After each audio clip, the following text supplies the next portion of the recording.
Jovem Pan Saúde.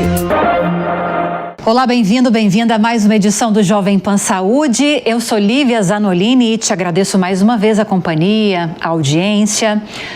E nessa semana vamos falar de uma preocupação que vem crescendo aqui no Brasil, não só, mas também aqui no Brasil. Os exageros na busca de procedimentos estéticos à procura de uma perfeição estética. O Brasil é o segundo país que mais realizou esse tipo de intervenções no mundo no ano passado, segundo a Sociedade Internacional de Cirurgia Plástica. Depois dos Estados Unidos, nós somos o país com o maior número de cirurgiões plásticos no mundo, com pouco mais de 6 mil profissionais. E para a gente falar um pouco mais sobre essa questão, nos aprofundarmos nesses procedimentos, eu recebo aqui hoje, nos estúdios da Jovem Pan, a doutora Larissa Fonseca, psicóloga. Doutora Larissa, obrigada pela presença. Eu que agradeço pelo convite, fico muito feliz. Recebemos também o Dr. Rogério Marques, cirurgião dentista. Bem-vindo. Muito obrigado, prazer estar aqui. Prazer é nosso. E também o Dr. Juvenal Friso, que é cirurgião plástico. Doutor, bem-vindo, obrigada. Obrigado, eu agradeço o convite. Eu vou começar então aqui, ao meu lado, com o Dr. Rogério, porque quando a gente fala de procedimentos estéticos, não dá para a gente deixar de falar das famosas e tão procuradas harmonizações. Exato. São várias as perguntas, mas para começar, o que é exatamente essa ciência chamada harmonização facial? Bom, Olivia, a harmonização, na verdade, ela é uma especialidade, dentre outras, né? Que visa tratar, principalmente realçar a beleza do paciente e também tratar os sinais de envelhecimento. E dentre esses procedimentos, a gente pode utilizar muitos, como preenchedores, ou toxina botulínica, fios e procedimentos cirúrgicos, né? E o que acontece muitas vezes, até que a gente ouve, é que a desarmonização, na verdade, ela é confundida com o excesso de preenchedores, que é aquele efeito de inflar o rosto do paciente. E por isso que, às vezes, a gente tem uma rotulação incorreta da harmonização feita da forma adequada, digamos assim. Daqui a pouco a gente vai trazer números mostrando que houve um aumento na procura, aliás, não só desses procedimentos estéticos, cirurgias mais invasivas, mas como também aquelas que não são invasivas ou minimamente invasivas, né? Todos esses procedimentos são possíveis dentro dessa ideia de harmonização facial? Com certeza. Dentro da harmonização, a gente tem procedimentos não invasivos, minimamente invasivos e invasivos. Aí o contexto de cada paciente tem que ser analisado. Então, a harmonização ela não é preencher, ela é estudar o paciente, entender os objetivos, ver se aqueles objetivos são tangíveis e alcançados com segurança. E, a partir daí, montar um planejamento de execução, que pode envolver o uso de toxina botulínica para modular a potência muscular, o uso de bioestimuladores de colágeno para rejuvenescer a pele, os tecidos. A gente pode usar técnicas ou tecnologias para reposicionar os tecidos. Então, tem muita coisa. E também os preenchedores para dar volumes em áreas específicas, um lábio, uma mandíbula, uma maçã do rosto. E assim, dessa forma, você executa a harmonização como uma especialidade. Agora, doutor Juvenal, quando a gente fala em cirurgia plástica, não sei se está correto esse pensamento, mas é o que vem à cabeça. A gente pensa naqueles procedimentos invasivos mesmo. A gente sempre teve no hall de cirurgias mais procuradas, procedimentos mais procurados aqui no Brasil, mamoplastia e lipoaspiração. A gente continua nessa página? Então, Lívia, vamos lá. Realmente o volume de cirurgia plástica aumentou bastante. Quando a gente fala em cirurgia plástica, a gente vai dividir em dois setores, seriam as cirurgias reparadoras, que visam tratamento de feridas, tumores, acidentes, queimaduras, enfim, e a cirurgia estética ou cosmética, que aborda a cirurgia da face, a cirurgia do nariz, a cirurgia da orelha, da mama, contorno corporal. Então, hoje, atualmente, o Brasil é o segundo país no mundo a performar cirurgias plásticas, perdendo apenas para os Estados Unidos. De acordo com a Sociedade Brasileira de Cirurgia Plástica, hoje nós temos basicamente aí 6 mil cirurgiões plásticos residentes, aos quais, para chegar a essa graduação de cirurgião plástico, é necessário uma faculdade de medicina que cursa por 6 anos, uma residência médica de cirurgia geral por mais 3 anos e mais uma especialização na cirurgia plástica específica de mais 3 anos, ou seja, são 12 anos de formação para que essa pessoa possa atuar como cirurgião plástico, além da certificação, o board que ela tira pela sociedade, ok? Então, hoje, o Brasil, por ser um país tropical, a gente tem bastante exposição corporal, as cirurgias que mais acabam sendo feitas são cirurgias do contorno corporal, ou lipoaspiração, ou cirurgias do abdômen, da mama, associadas também ao implante mamário. Sim. A gente está aqui com a doutora Larissa também, para você que está nos acompanhando, porque o viés da saúde mental nessa discussão é muito importante. Ainda mais que a gente tocou num ponto no começo do programa, doutora Larissa, sobre a questão dos exageros. Pessoas que buscam de forma desenfreada por procedimentos, querendo um ideal de perfeição, que na maioria das vezes, não sei se eu posso dizer na maioria das vezes, mas vou dizer, tá? Me corrija se eu estiver errada. Um ideal de perfeição que, na maioria das vezes, é impossível de ser atingido. E aí a pessoa faz um procedimento, não fica satisfeita no sentido de que não cheguei onde eu queria chegar. A pessoa faz um segundo procedimento, faz um terceiro, e ela vê que ela nunca consegue chegar àquele ideal que ela procura ou aquela referência que, às vezes, não é ideal para ela. Sim. É uma preocupação de saúde mental, essa questão que eu estou levantando, ou a gente está exagerando? Não, nisso? de forma nenhuma. Você está falando de possivelmente uma dismorfia corporal, onde a pessoa não se enxerga, ou até ela está idealizando algo que, na verdade, deveria ser trabalhado dentro dela, porque eu acredito que o processo da beleza e a gente se enxergar bem e a gente se sentir bem com a gente mesmo é um processo interno. O externo ajuda, o externo contribui bastante, mas a gente tem diversas formas de autoestima. Então, é prestar bastante atenção. Como que eu estou me sentindo por dentro? Eu estou buscando aceitar melhor o meu envelhecimento? Eu aceito a ideia de envelhecer. A gente tem uma sociedade com muita dificuldade, né, de aceitar o processo de envelhecimento, o quanto que somos aceitos se a gente aparenta mais velhos e é doloroso isso. Então a gente vai tentando, né? Para a mulher deve ser mais difícil. Para a mulher é um pouco mais difícil, né? E o ponto é, já tive pacientes no meu consultório que fez o processo de harmonização, mas não fez de uma forma que ficou harmônico, né? Então ela ficou irreconhecível e aí começaram a caçoar dela. Ela veio para a terapia em decorrência disso. Dentro de casa, ela era motivo de piada. E ela mesma falava assim, gente, eu não me reconheço mais.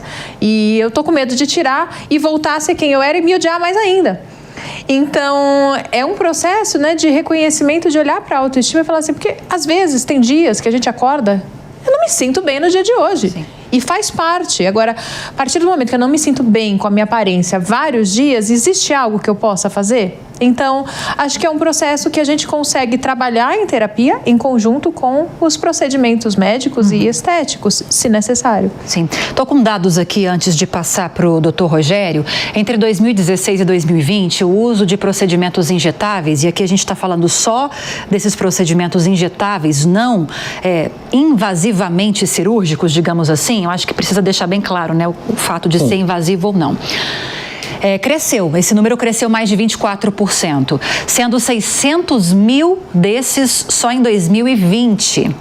Durante a última década, as cirurgias realizadas em pessoas entre 13 e 18 anos cresceram mais de 140%. E de acordo com a Sociedade Brasileira de Cirurgia Plástica, a rinoplastia é o procedimento mais procurado pelos jovens, seguido do implante de silicone e lipoaspiração. Já eu vou tocar nesses dados finais com o Dr. Juvenal, mas eu quero voltar nesse ponto das harmonizações. A gente trouxe um dado agora sobre esse boom na procura por esses procedimentos, pelo menos esses injetáveis, em 2020, que coincide com a pandemia de Covid. Perfeito. E não é por acaso, né, doutor? Não é por acaso, Lívia. O que acontece, 2020 houve uma grande mudança desse mercado e as pessoas passaram a perceber que elas queriam se sentir melhores perante o quê? As mídias sociais. Então, como as pessoas elas foram para os seus ambientes de casa, né, se fecharam e a comunicação com o ambiente externo era através de uma rede social, elas estavam mostrando muito a parte de cabeça e pescoço. Chamadas de vídeo, né? Chamada de vídeo. E aí, nesse momento, começaram a valorizar demais a necessidade de buscar tratar aquele detalhe que antes não incomodava, agora começa a prestar atenção.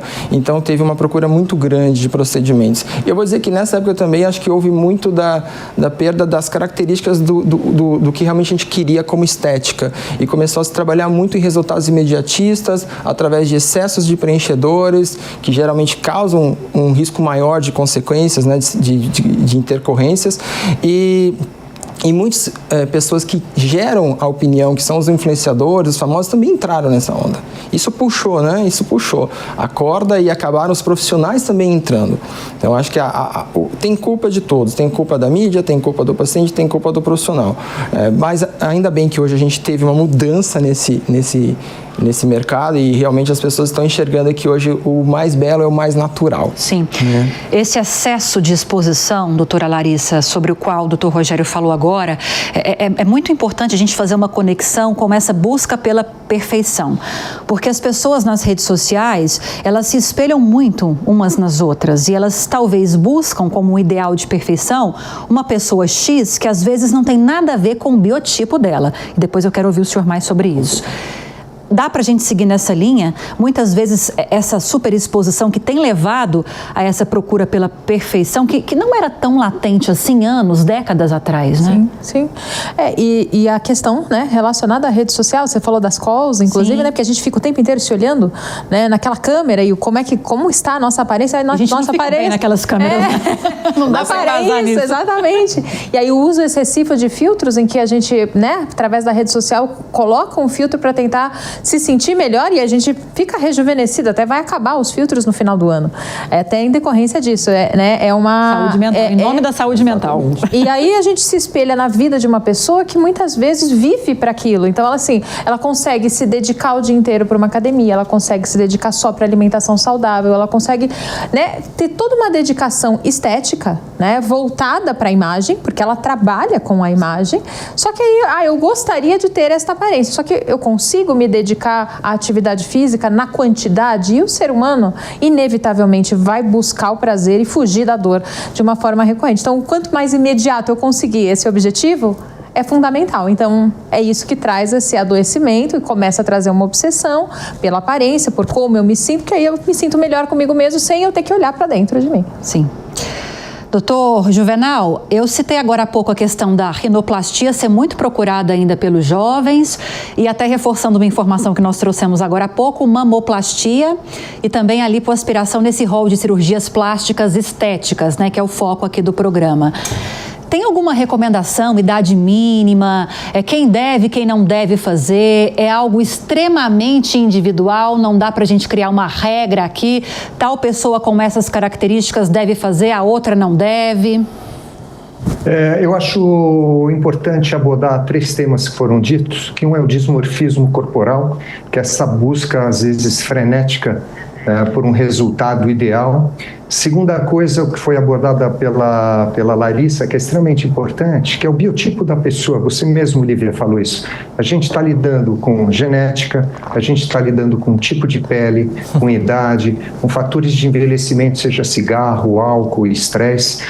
O próprio advento da menopausa nas mulheres, muitas vezes sobrecarregam esse processo desse envelhecimento. Tá? E, por último, o que hoje mudou um paradigma, isso não só dentro da parte estética, mas mundial, que são as mídias sociais. Então, hoje as pessoas são submetidas a uma pressão muito grande, a esse mundo da internet, onde tudo é lindo, tudo é maravilhoso, todo mundo é bonito, todo mundo tem um corpo perfeito, eu viajo, eu sou feliz. E realmente o mundo não funciona meio assim. Dentro da cirurgia estética, antigamente nós tínhamos mais ou menos um padrão de só fazer procedimentos a partir dos 18 anos de idade. Hoje esse conceito caiu um pouco para trás, por quê? Primeiro que o público feminino amadurece um pouco mais precocemente que nem o masculino. E segunda coisa que é muito importante, que a Larissa pode complementar, é você ter que aguardar, às vezes, essa paciente completar 18 anos para submetê-la a um procedimento cirúrgico de um problema que está incomodando ela desde 11, 12, 13 anos de idade. Então, essa fase dessa pós-adolescência até a maturidade, onde a paciente começa, ou o paciente começa um desenvolvimento psicossocial bastante importante, relacionamentos, uma série de fatores.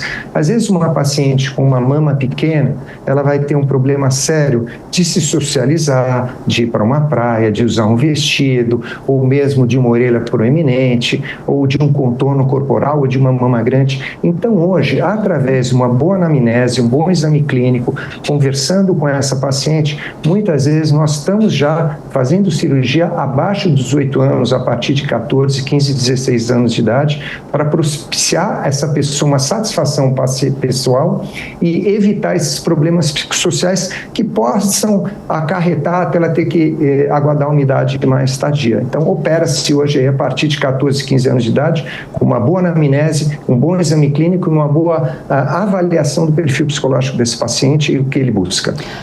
Ponto importante levantado, doutora Larissa, pelo doutor Juvenal, porque quando a gente coloca na balança, às vezes você postergar um procedimento estético para a maioridade vai gerar um desgaste emocional durante tantos anos para uma adolescente. Vai transformar a personalidade dela. Né? Vai fazer com vai ser pior, né? Acaba sendo um efeito, porque aí o fato dela se sentir mal com aquilo, ela desenvolve uma autoestima, uma sensação desconfortável com ela, até o posicionamento que ela tem em relacionamentos, né? Afeta. Sim. Porque ela acredita que ela não é merecedora, porque ela não se sente bem com ela. Então, assim, acredito que tem toda uma avaliação a ser feita, existe, como o doutor falou, uma anamnese importante, porque nessa anamnese vai se levantar o quanto que aquilo impacta na vida do adolescente, né? A gente não está falando de uma criança, a gente está falando de um adolescente, o quanto que talvez a criança possa passar por um processo de bullying e não pertencimento, esse não pertencimento traz essa consequência a longo prazo, né, em relação à personalidade da pessoa, e talvez tenha algo que para ser trabalhado para o resto da vida. Então, é um ponto de atenção, é claro, sem cometer exageros e diversas cirurgias, uma em cima da outra, assim, sinto que tem um seio muito pequeno e ainda vai se desenvolver. Talvez avaliar a necessidade dessa prótese, o tamanho dessa prótese para não causar um efeito, né? É toda uma avaliação que deve ser feita, mas sim, existe uma consequência, né, quando nós somos adultos, de vivências que a gente tem na nossa infância. Então, não podem ser traumáticas. E dessa forma que o doutor menciona, é uma vivência traumática. Pacientes muito jovens, 14 anos, pegando o exemplo que o doutor trouxe para a gente, doutor Rogério, estão procurando harmonização, ou essa questão do envelhecimento tem sido o principal motivador para as pessoas procurarem esses procedimentos? Então, Lívia, eu vejo assim, no meu grupo de pacientes hoje, a questão da preocupação de prevenir ou já reverter os sinais de envelhecimento é o que mais prevenir a gente tem. Ou reverter? Ou reverter. Então, prevenir é aquele paciente que está ali próximo a 30 anos, ele começa a ter alguns sinais de envelhecimento, ele já quer trabalhar isso para não ter as consequências muito presentes. Ou o paciente que já é um adulto mais maduro, 40, 50 anos, ela quer trabalhar já os sinais que se apresentam na face para você conseguir ter uma aparência que ele considera mais bela, mais saudável.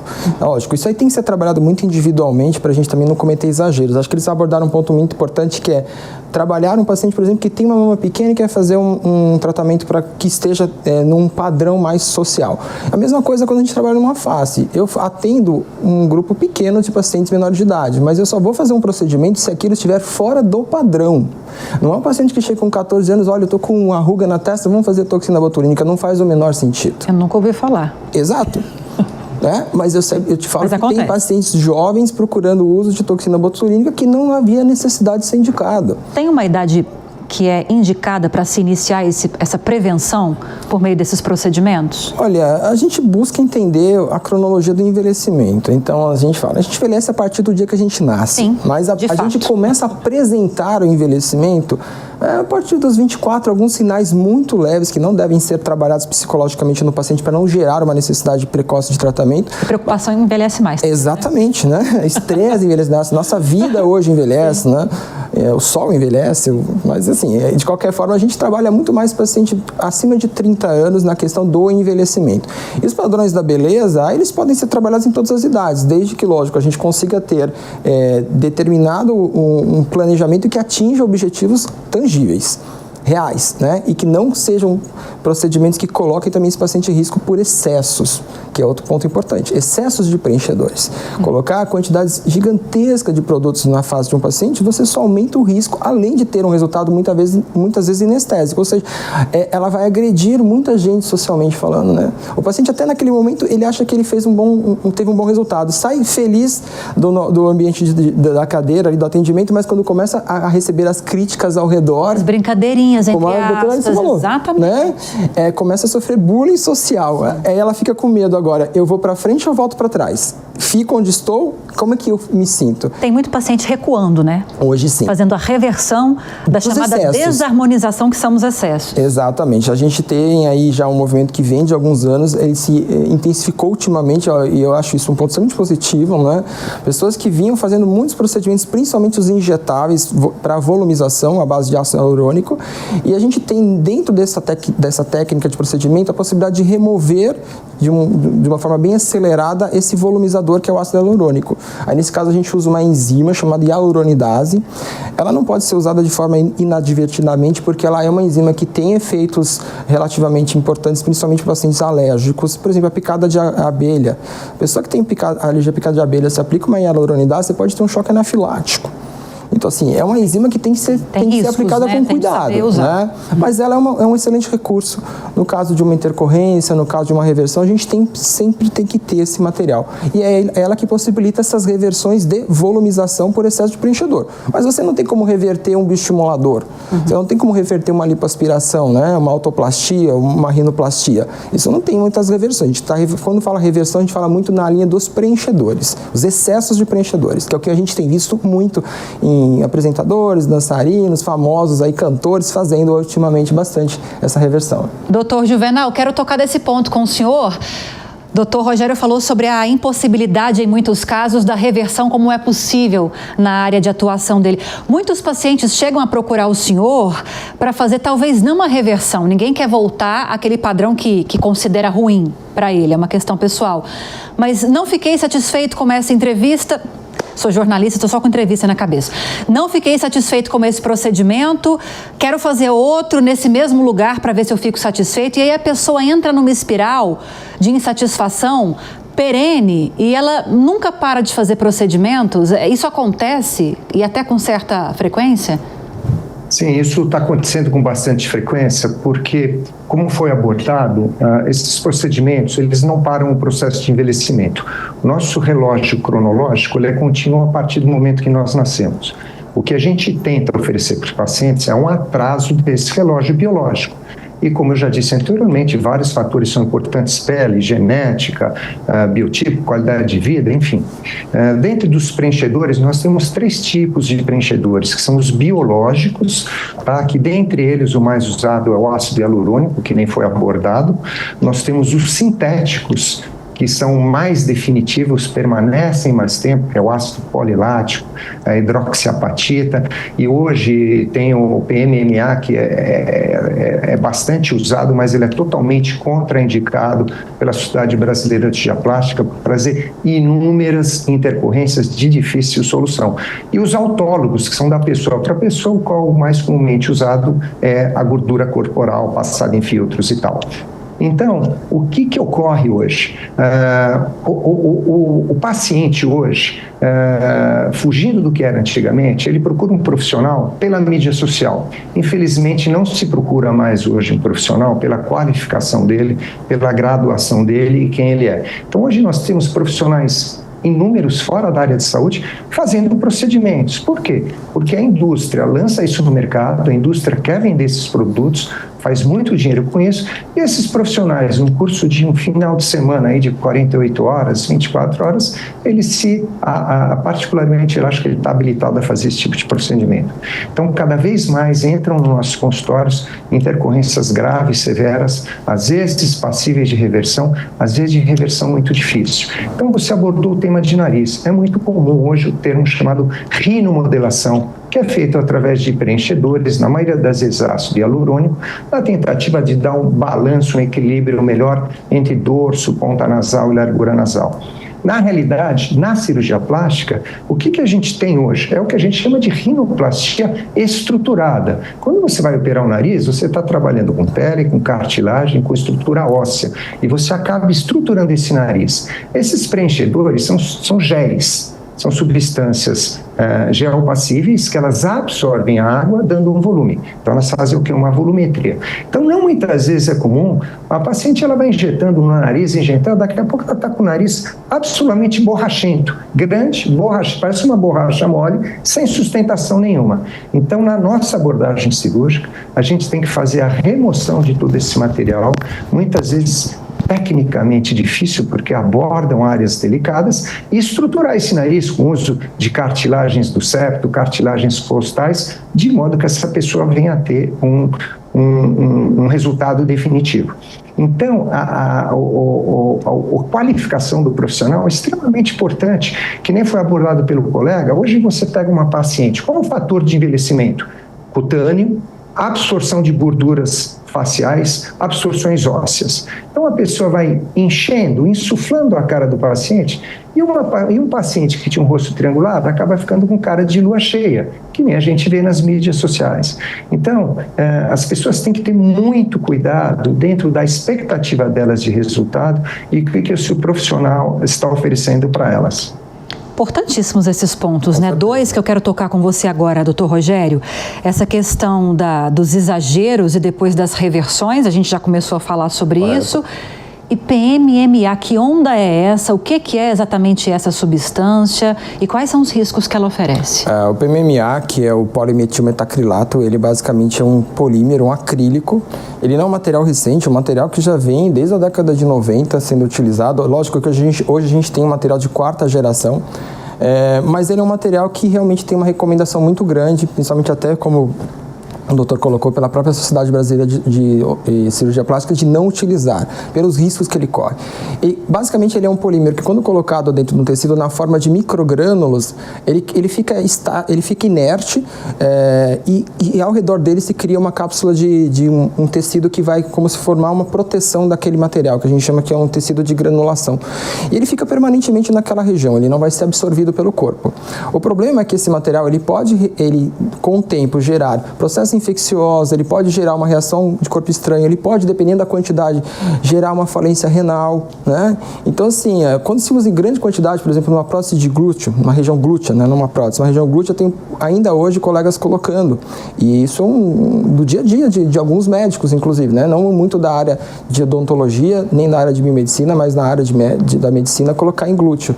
E a gente acompanha que há muitas intercorrências possíveis com relação a esse material. Na face, eu particularmente, quando pego um paciente que tem PMMA em face, eu procuro fazer um mapeamento desse PMMA para saber onde ele se encontra, para evitar procedimentos que possam gerar uma intercorrência por causa do material que estava presente anteriormente. Então, a gente toma muito cuidado com esse tipo de produto. E rapidinho, a questão dos profissionais realmente habilitados, que o doutor Juvenal levantou, isso é extremamente importante. Não que eles não estejam e não possam estar nas redes sociais, mas esse não pode ser o critério mais importante, né? O número de seguidores. Esse é um ponto até que, quando ele comentou, eu ia abordar. A questão hoje da avaliação do profissional está muito no antes e depois, que a gente sabe que pode ser manipulado, né? Pode ser manipulado tanto por um aplicativo ou apenas por uma questão de posição de lente, de iluminação. Então, as pessoas avaliam muito esses resultados do paciente, do profissional, pela rede social. Ele não está mais hoje muito levando em consideração se ele tem 1, 2, 3, 4 pós-graduações, se ele é formado há 1 ano, 10, 15, 20 anos, se ele atua há 10, 20 anos naquela área. Então, assim, isso pesa depois. O primeiro ponto que eu vejo muitas vezes é: quero ver teu Instagram. Como se o Instagram fosse a comprovação social da tua capacidade técnica. O pessoal não pergunta assim: eu quero ver teu currículo Lattes. Que faculdade você se formou? Quantas pós-graduações? Também, né? Exatamente. A indicação ainda funciona muito bem. Sim. Mas alcançar, às vezes, um público que não está na tua rede, exato, né, ela está vindo muito pelas redes sociais. E a avaliação do cliente, do paciente, está muito pobre, porque eles estão querendo buscar mais resultados de redes sociais, acreditando que aquilo vai ser o essencial para que ele tenha o mesmo resultado. Perfeito, ponto. Para fechar, doutora Larissa, a gente tem 40 segundinhos. Como fortalecer a nossa saúde mental para nos blindarmos dessas pressões que vêm de todos os lados, mas especialmente agora das redes sociais, para evitar exageros estéticos? Vamos lá. Eu sei que é pouco tempo, Não, mas vamos lá. As imperfeições devem ser aceitas pela gente. Aceite as suas imperfeições, né? Você tem um ponto, outro ponto, que são qualidades que você tem. Então, assim, aprenda a balancear tudo, né? Eu tenho essa falha, talvez, mas eu tenho esta outra qualidade. Começar a enxergar com mais valor as suas qualidades do que as suas imperfeições. Acho que isso é fundamental. Sim. Infelizmente, o nosso tempo já deu. É rápido demais, né? E podia ter falado sobre o sono, por causa do processo de envelhecimento e regeneração, enfim. Já ficou o gancho para um próximo programa. Estresse do dia. Nossa, gente. 2 horas de Jovem Pan Saúde para a gente conseguir abordar tudo. Queria agradecer muito a participação da Larissa Fonseca, psicóloga, também Dr. Rogério Marques, cirurgião dentista, e o Dr. Juvenal Friso, cirurgião plástico. Muito obrigada pela participação de todos vocês. Eu agradeço. Sejam sempre muito bem-vindos. Agradeço. Obrigado mesmo. Obrigada. E a você que esteve conosco, nos acompanhando, muito obrigada pela audiência, pela companhia. Se você quiser sugerir algum tema, tiver alguma dúvida sobre os que já abordamos, nos envie um e-mail, saude@jovempan.com.br. Para rever essa e outras entrevistas, é só acessar o canal Jovem Pan News ou o aplicativo da Panflix para Android e iOS. Um grande abraço para você e até a próxima. Jovem Pan Saúde. A opinião dos nossos comentaristas não reflete necessariamente a opinião do Grupo Jovem Pan de Comunicação. Realização Jovem Pan News.